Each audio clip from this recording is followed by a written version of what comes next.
Estamos de volta, senhoras e senhores, com essa maravilha de Jacques Le Goff, Uma Breve História da Europa, parte 2. Vamos junto? Mas antes disso, vamos retomar um pouquinho, rapidamente, os eventos que antecederam o século XVI? Jacques Le Goff reforça sempre que a Europa Unida teve como fundamento principal os dois elementos que são a língua e a religião, no caso, o latim e o cristianismo. Afora isso, a história veio com, primeiro, o declínio do Império Romano, depois a consolidação, a ascensão política e do poder do Império Bizantino. Esse império se choca com invasões bárbaras e o Islã. De conseguinte, a gente tem as cruzadas, um pouco depois, né, nos séculos 11 e 12. A gente chega na queda de Constantinopla, em 1453, e a consolidação do Império Otomano. E, em algumas décadas depois, em 1492, tem a reconquista do Reino de Granada pelos cristãos, lá na Península Ibérica, ao mesmo tempo que eles iniciam, ou que, na verdade, a gente tem conhecimento das circunnavegações feitas, e Cristóvão Colombo, no mesmo ano, descobre as Américas, e é assim que a gente começa agora a parte 2. A Europa se divide entre católicos e protestantes. A extrema riqueza da igreja, a violência da época das cruzadas, os maus hábitos do clero, principalmente dos papas romanos, acabaram distanciando alguns cristãos da igreja. O protestantismo venceu na Europa do Norte, da Grã-Bretanha aos Países Baixos, nos países escandinavos, mas na Europa meridional o catolicismo tradicional manteve-se intacto. Inclusive na França, os católicos e os protestantes se enfrentavam em intermináveis guerras civis.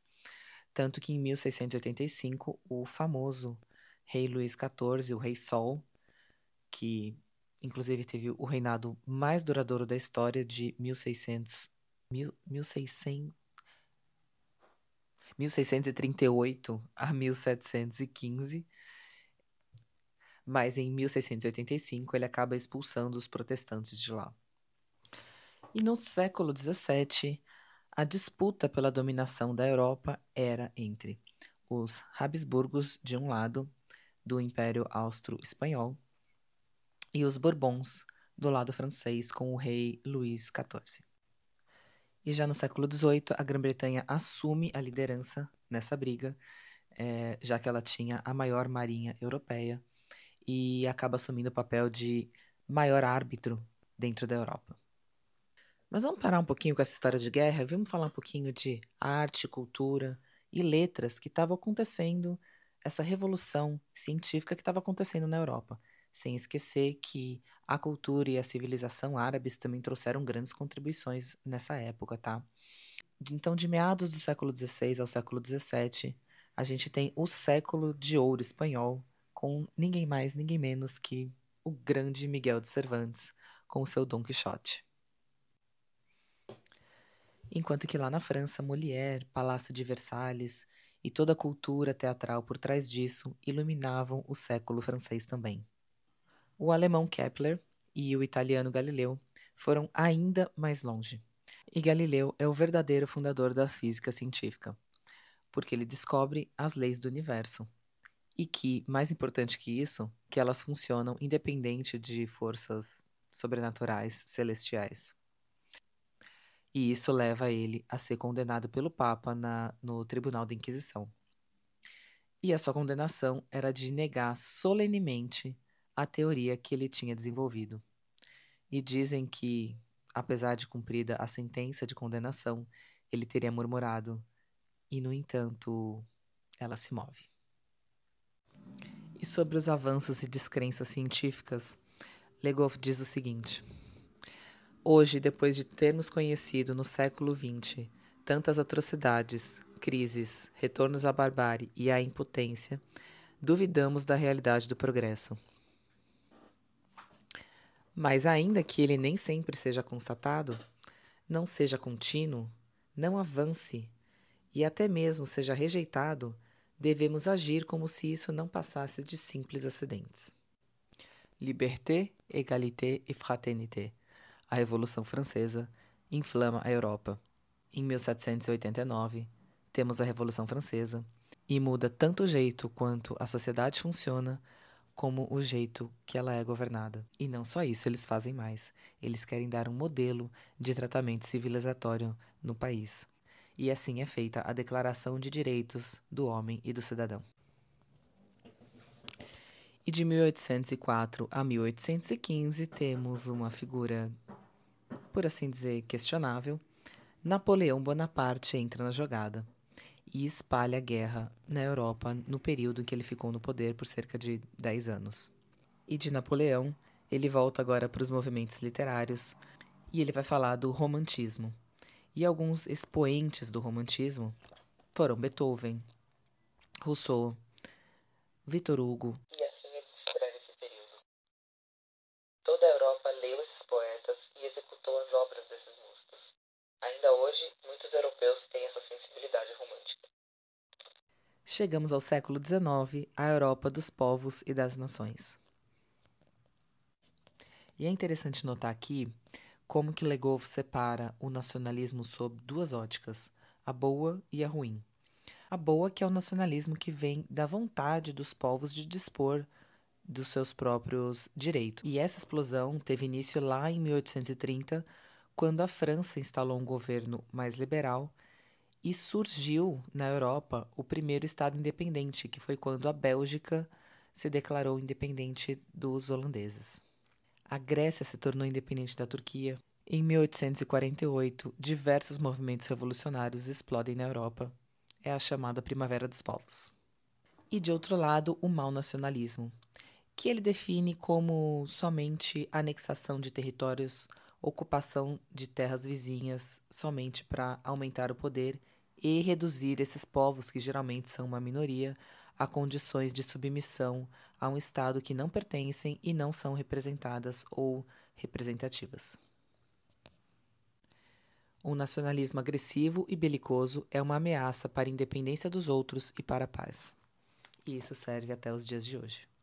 E aqui nascem a Itália e a Alemanha. O Reino da Itália nasce em 1870, com a ajuda dos franceses que conseguem expulsar os austríacos de Milão e de Veneza.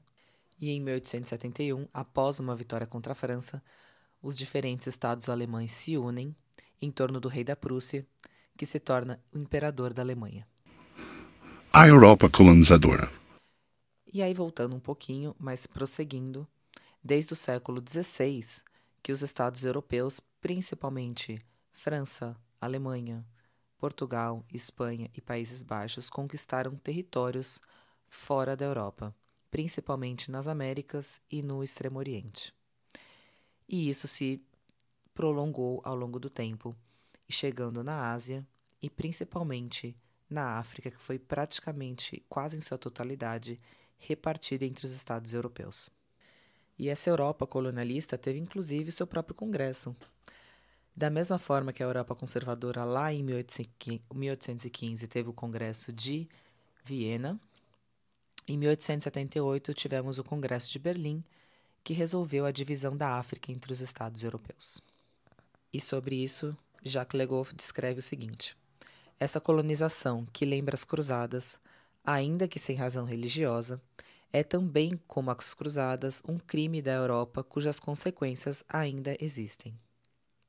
Os europeus trouxeram algumas melhorias nos campos da saúde e da educação, mas exploraram, em seu próprio benefício, as riquezas econômicas dos africanos, privaram-nos de sua liberdade e, ainda mais grave, de sua dignidade e de sua identidade. E ele vai ainda mais fundo quando diz que a Europa deve se lembrar e eliminar essa mancha vergonhosa de sua história, e cessar de explorar economicamente os antigos colonizados que se tornaram independentes. Ela deve também cessar de apoiar os governantes africanos corruptos e autoritários que retomaram para si os procedimentos dos antigos colonizadores. A Europa se entremata e desce aos infernos. Primeira e Segunda Guerras Mundiais. Primeira Guerra Mundial. França, Grã-Bretanha, Bélgica e Itália, essa última desde 1915, e Rússia, que após a Revolução Russa de 1917 também abandona a guerra, contra a Alemanha e a Áustria-Hungria. 20 anos depois, a Alemanha de Adolf Hitler, após ter anexado a Tchecoslováquia e a Áustria, invade a Polônia. Nesse contexto, Grã-Bretanha e França declaram guerra à Alemanha, que tem do seu lado ainda a Itália de Mussolini. E aí a gente forma as democracias contra as ditaduras nazista e fascista. E após essas duas grandes guerras, a Europa altera suas fronteiras, depois de chorar milhões e milhões de mortos. Estava formada a Guerra Fria. E aí, Legoff diz que, no final dos anos 80, então, o comunismo, como regime fracassado, arruinado por sua impotência em construir uma economia que permitisse viver e por seus excessos policiais, os países subjugados na Europa Central e Oriental reconquistaram a independência e liberdade, o Muro de Berlim foi destruído, a Alemanha, dividida em duas, foi reunificada. A própria União Soviética acabou desaparecendo. A Rússia e os Estados independentes apareceram e reapareceram. Um novo mapa da Europa se formou. E aí Legoff sintetiza sua ideia primordial dentro da obra na última frase do livro, em que ele diz o seguinte: "E não se esqueçam, por favor, que nada de bom se faz sem memória, e que história é feita para oferecer uma memória justa que pelo passado iluminará o presente e o futuro de vocês."